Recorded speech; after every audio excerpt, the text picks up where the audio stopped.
지난해 7월 발생한 서희초 교사 사망 사건은 대대적인 교권 보호 운동을 이끌어냈죠. 하지만 정작 숨진 교사의 억울함은 풀리지 않았다는 목소리가 높습니다. 고인의 명예 회복을 위한 순직 인정 과정도 녹록지 않아 보입니다. 박상학 기자의 보도입니다. 학교 담벼락에 검은 현수막이 걸렸습니다. 지난해 7월 학교 안에서 스스로 목숨을 끊은 서희초 교사 사망에 대한 제보를 기다린다는 내용입니다. 학부모 악성 민원 의혹에 대한 수사가 혐의 없음으로 종결되고 정보 공개 요청마저 받아들여지지 않자 진상규명을 위해 교사단체들이 직접 나선 겁니다. 결국은 선생님이 돌아가셨음에도 불구하고 누구 하나 그 책임을 지는 사람이 없는 상황에서 앞으로 너네들은 이렇게 보호해줄게라는 대책들이 아무리 많이 쏟아져 나온들 그것이 현장의 교사들에게 와닿을지 실질적으로 역할을 할 수 있을지. 서희초 교사의 죽음은 교사 수십만 명이 참여한 교권회복 운동의 불씨가 됐고 교권보호사법의 국회 통과를 이끌어냈습니다.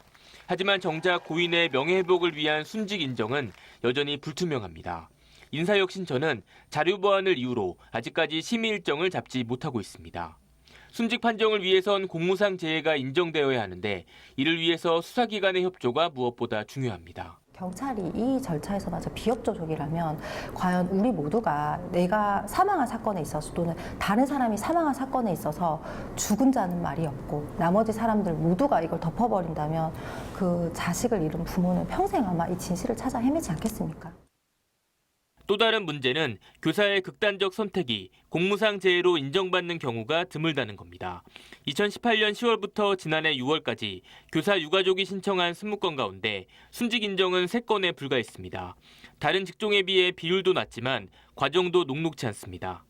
지난해 10월 의정부 초등학교 교사는 사망 2년 만에 순직 인정을 받았고 전남 고흥군의 중학교 교사는 행정소송 끝에야 순직 결론이 났습니다. 교사의 죽음이 단순히 개인의 문제로 치부되는 일이 없도록 현행 순직 인정 제도의 개선이 필요하다는 지적입니다. 입증 책임이 오로지 그 유가족한테 있거든요.